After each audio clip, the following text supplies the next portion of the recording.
এই গাছটা হচ্ছে ১২ মাসি মিষ্টি তেঁতুল গাছ। মিষ্টি তেঁতুল হচ্ছে টক তেঁতুল থেকে একটু ভিন্ন। আমাদের দেশে যে জাতটি পাওয়া যায় সেটা হচ্ছে টক তেঁতুল।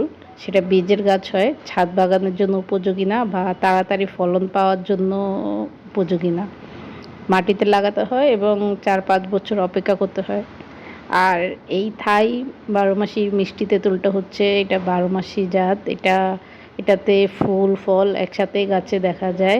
১ বছরের মধ্যেই ফলন চলে আসে এবং ছোট যে কোনো ১৮ লিটার থেকে ২৫ লিটার যে কোনো টবের মধ্যে লাগালে বেস্ট ফলন পাওয়া যায়।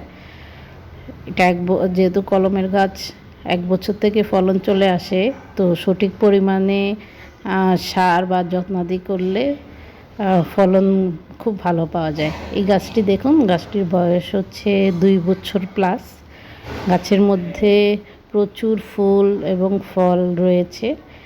১২ মাসি বলতে যা বোঝা যায় যে গাছে ফল এবং ফুল দুইটাই থাকতে হবে এবং এখানে দুটো বিদ্যমান রয়েছে। দেখতে পাচ্ছেন গাছের মধ্যে একদিকে তেঁতুল ধরে আছে এবং অন্যদিকে ফুলও চলে আসছে। যেহেতু সারা বছর ফলন থাকে তাই এর যত্ন নিতে হয় একটু ভালোভাবে। ৩ মাস অন্তর অন্তর ভার্মি কম্পোস্ট, কিছু পরিমাণে পটাশ অথবা কলা ভেজানো পানি, তার সাথে কিছু জিঙ্ক স্প্রে করতে হয়। এনপিকে দিলেও ভালো হয়। তাছাড়া হচ্ছে সবচেয়ে বেস্ট হচ্ছে আমরা মাসে কমপক্ষে একবার হলেও খোল পচা পানি গাছে দিলে গাছের বৃদ্ধি ভালো হয়, ফলন ভালো হয় এবং যাতে ফুল যদি চলে আসে, ফুল আসার আগে পটাশটা দিলেই সবচেয়ে বেশি বেস্ট হয় এবং ফলন সেট হলে, গুটি সেট হওয়ার পরে বোরন স্প্রে করে দিতে হবে যাতে ফল ঝরে না পড়ে।